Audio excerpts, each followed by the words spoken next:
On Thursday, 4 July 1776, 248 years ago today, the Continental Congress of the not yet existing United States approved the Declaration of Independence, which had been submitted 2 days previously, and the 4th of July is the date that appears on the document. There's a well-known story that Benjamin Franklin was asked as he left Independence Hall more than 10 years later, as the deliberations of the Constitutional Convention of 1787 were in their final days. Well, doctor, what have we got, a republic or a monarchy? Franklin's famous response to this was, "A republic, madam, if you can keep it." The source of this anecdote is the notes of Dr. James McHenry, a Maryland delegate to the convention, and was first published in the American Historical Review in 1906. The qualification, "if you can keep it," implies the difficulty of the task of keeping a republic together and keeping its republican constitution intact. If it were easy, Franklin wouldn't have bothered to make the qualification.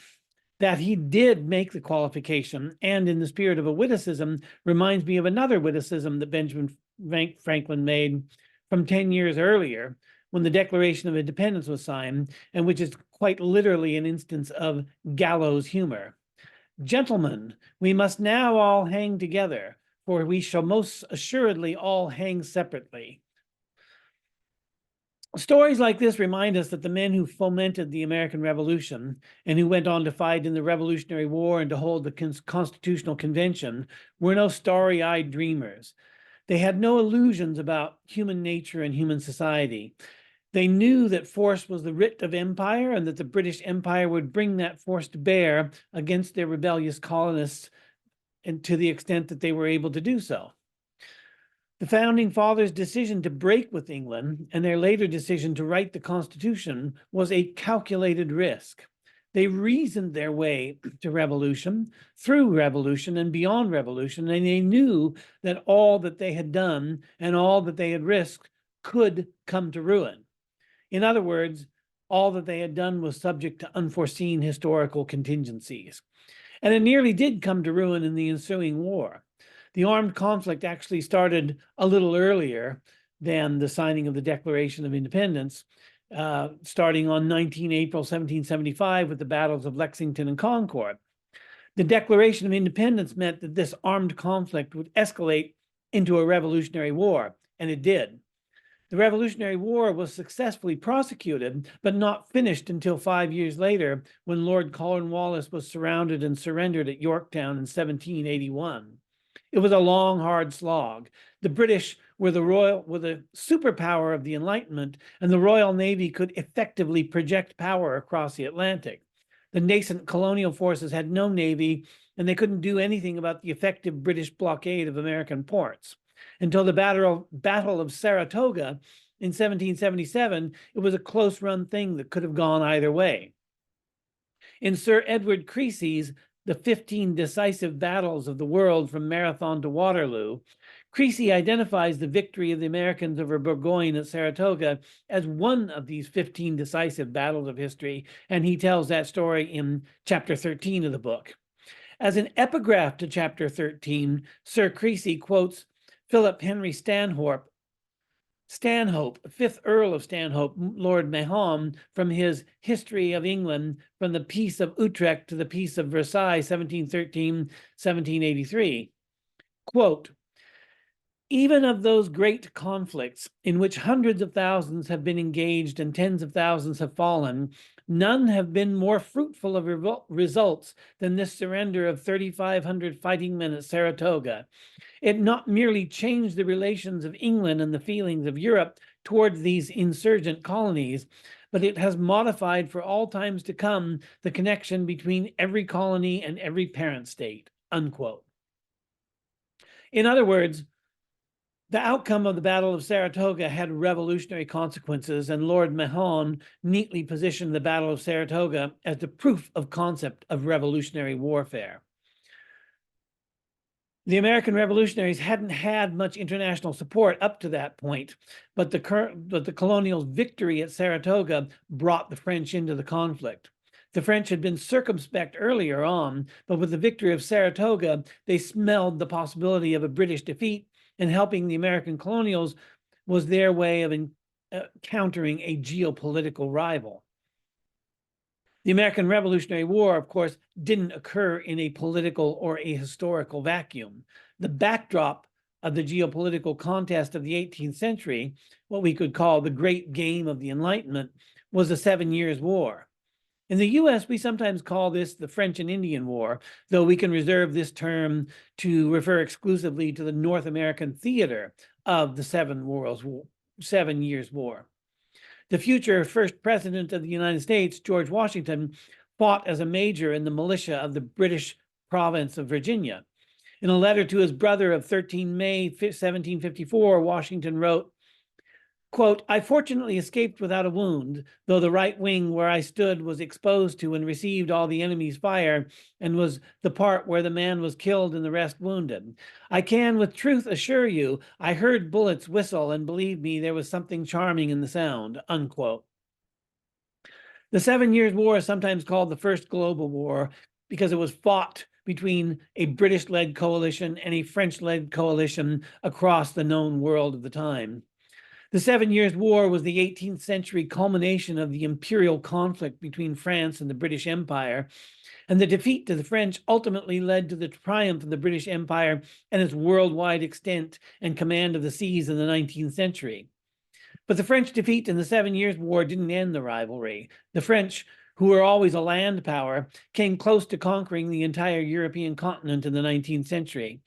So the great power rivalry between English sea power and French land power continued until the Europeans destroyed themselves in their will to fight in the two world wars of the 20th century. But the 7 Years' War was, in a sense, the beginning of the end of this great power rivalry, since it's marked the effective end of France as a colonial power in the New World. After their success in helping the American colonials, the French were dealt a blow by the Haitian Revolution in 1791. Eventually, they sold off their possessions in North America to the United States as the Louisiana Purchase in 1803, and Napoleon used the money to fund his land war on the European continent. The French overseas empire in the New World was in a long and slow decline, and the 7 Years' War, the American Revolutionary War, the Haitian Revolution, and the Napoleonic Wars were punctuations in that long decline. As an interesting counterfactual, we might consider a world in which the French decline occurred sooner, and the British had established unquestioned supremacy in North America by the time of the American Revolution. Under these changed circumstances, it would have been even more difficult than it was for the American colonists to defeat the British in the Revolutionary War. As it was, the colonial forces only won because they fought an ongoing guerrilla campaign against a distant power, which had to project force across the Atlantic in order to engage with the colonials. Even at the disadvantage of having to send its soldiers overseas, the British won most of the battles of the Revolutionary War, and the colonials triumphed in the end because they wore down British willingness to invest blood and treasure in their erstwhile colony. When the colonials did win a major battle, as with the Battle of Yorktown, the British made a political decision to cut their losses and focus on other lands of their global empire. From the British perspective, the loss of the American colonies was the price of empire. An empire must choose its battles and not allow itself to get tied down in a quagmire among hostile natives. And it was the right decision at the time because the British Empire continued to expand for at least another 100 years or more. With the French out of the way, defeated by the British in the 7 Years' War, and then further crippled by the Haitian Revolution, and the American colonies abandoned, the British could move on to the real prizes, which were India and China. So I say that the 7 Years' War was the big picture geopolitical context of the American Revolution, and the American Revolution itself, in turn, triggered the next big picture political context for what was to follow, which was the existence of revolutionary republics and the panic on the part of the ruling class of Europe that the revolutionary fervor would spread among their own peoples in a kind of revolutionary contagion. We can't overestimate the impact of the revolutionary spirit, which struck visceral fear into the hearts of Enlightenment-era regimes. And the concern was legitimate. All the royal houses that were spooked by the revolutions in the British colonies, France, and Haiti were eventually either themselves deposed or eased into a graceful retirement as powerless constitutional monarchs who reigned but did not rule. So they were right to be spooked, but the mechanisms by which their countries were transformed into republics constituted on the principle of popular sovereignty were many and various. So it was not revolution per se that these regimes needed to fear, but the implacable progress of an idea whose time had come. The idea whose time has come was the Enlightenment, which was really a cluster of tightly coupled ideas about humanity and society, a new reactionary ideology that rejected tradition on principle. This was part, but not all, of the origin of the modern world. The three revolutions that made the modern world were the scientific revolution, the political revolution, and the industrial revolution. The scientific revolution had been flourishing for 200 years during a period of unprecedented royal absolutism in Europe, so that is quite separate from the Enlightenment. The Industrial Revolution hadn't yet begun, so it didn't even exist at that time. But the political revolution was the Enlightenment, and this was in full swing in the latter half of the 18th century. But up until the American Revolutionary War, the Enlightenment had been something that intellectuals discussed at recently opened coffee houses. The American Revolutionary War made the Enlightenment real. The political principles of the revolutionary republics founded in the wake of the Enlightenment, of which America was the first, came to represent the next great political paradigm, which is today the unquestioned legitimacy of popular sovereignty. The Americans codified the ideals of the Enlightenment, like popular sovereignty, in their founding documents. The centerpiece of the Declaration of Independence was a ringing affirmation that would later, during the French Revolution, be called the rights of man, and how and why a people with a decent respect to the opinions of mankind should go about securing these rights. Quote, "We hold these truths to be self-evident, that all men are created equal, that they are endowed by their Creator with certain unalienable rights, that among these are life, liberty, and the pursuit of happiness, that to secure these rights, governments are instituted among men, deriving their just powers from the consent of the governed, that whenever any form of government becomes destructive of these ends, it is the right of the people to alter or to abolish it, and to institute new government, laying the foundations on such principles and organizing its power in such a form as to them shall seem most likely to affect their safety and happiness. Prudence, indeed, will dictate that governments long established should not be changed for light or transient causes, and accordingly, all experience hath shown that mankind are more disposed to suffer, while evils are sufferable, than to right themselves by abolishing the forms to which they are accustomed." Unquote. The famous litany of life, liberty, and the pursuit of happiness names certain specific instances among the unalienable rights of human beings, a partial and not an exhaustive list of such rights.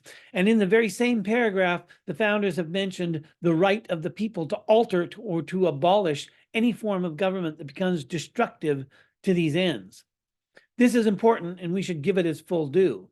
The right of the people to alter or abolish a government that is destructive of unalienable rights is itself an unalienable right, though qualified by the condition that established governments should not be lightly overthrown. The founding fathers didn't say that long-established governments should never be overthrown, since they were in the process of overthrowing the government of one of the oldest kingdoms in Europe, but that such an action should not be undertaken lightly. In keeping with the a prioristic language of self-evident truths, the founders have formulated the right to alter or to abolish in terms of forms of government. In other words, the right to alter or abolish is framed not in terms of particular tyrannical or corrupt regimes, but on the form of the regime. We could call this political Platonism. The founders were here recognizing that there are a few distinct forms of government, just as there are a few distinct unalienable rights. For the political Platonism of the Anglophone Enlightenment, forms of government and unalienable rights are part of the furniture of the universe. It has always been the work of revolutions to alter or to abolish forms of government, and this is still true today, although we are much less likely to think of these in Platonistic terms about the forms of governments and unalienable rights. The idea of rights has become absolutized to a certain extent in the contemporary world, but it is a conflicted absolute idea because it is an absolute idea stranded in a society that no longer believes in absolute ideas. In just the same way, the governmental tradition of the US is a stranded asset of history, an anachronistic relic of the Enlightenment that has survived through several post-Enlightenment periods of history and still survives today. The language of the Enlightenment can still speak to us today. It has a perennial resonance with human nature. But if you can get a typical representative of our age to engage in a detailed conversation about political ideas, you may or may not find proponents of Enlightenment ideas such as the perfectibility of man, the throwing off of past superstitions, the belief in progress, the dawning of a new world, and the universalist conception of human nature. These are now, by and large, defunct ideas, but not entirely defunct. In many cases, we find these ideas still with us, but in a greatly modified form. If you do find Enlightenment ideals invoked today, you will find them in a very different form than the form they took among the Enlightenment founders of the American Republic. And note here that my use of the term form, which again implies a kind of political Platonism. New forms have been added to history since the founding of the Republic. Those today who most passionately believe in the Enlightenment ideals of progress, perfectibility, and a new world on the horizon are, by and large, futurists and transhumanists.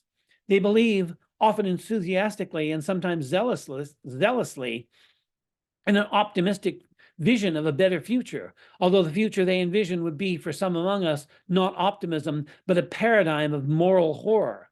Human beings altered beyond all recognition and leading lives that have little or no relationship to human lives as they have been lived ever since the beginning of civilization.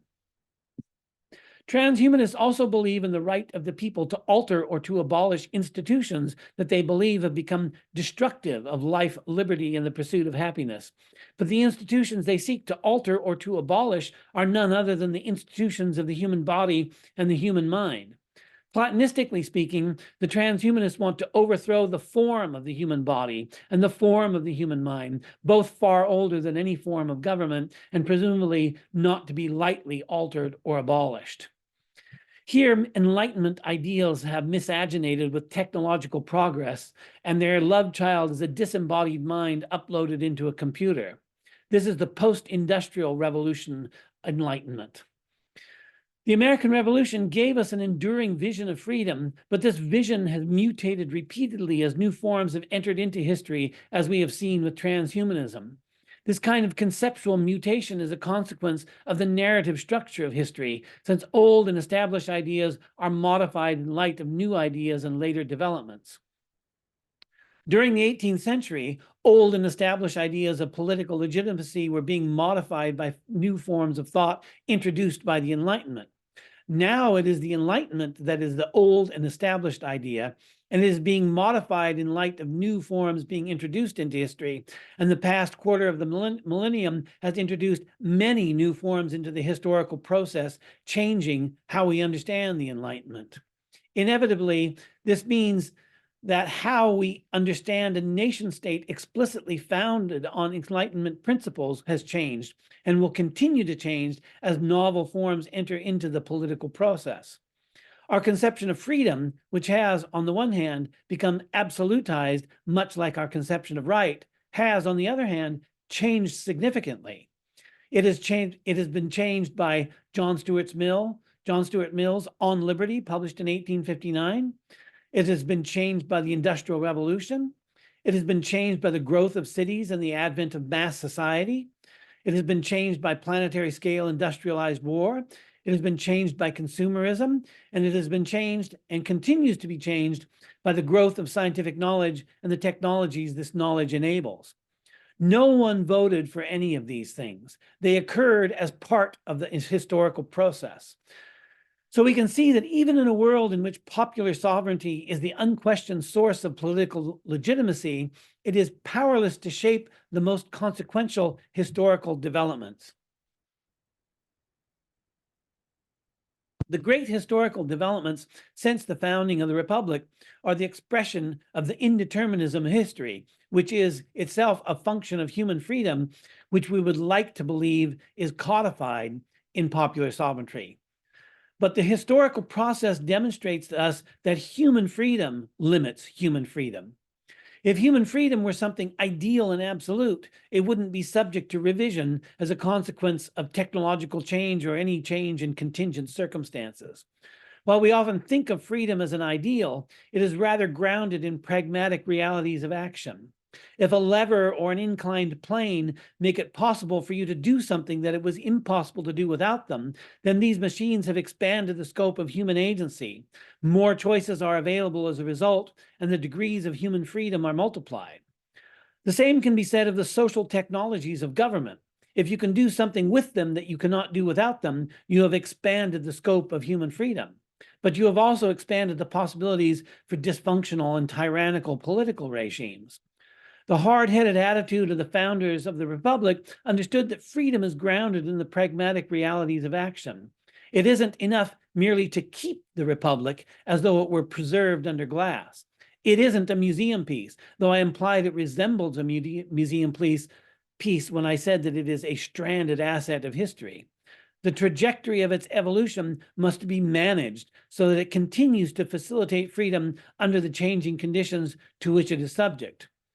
Freedom is subject to contingencies, as is the fate of the Republic subject to contingencies. The challenge remains the same challenge Franklin threw back at his questioner, if you can keep it. So that's today's exercise in applied philosophy of history. Happy birthday, America, and thanks for listening.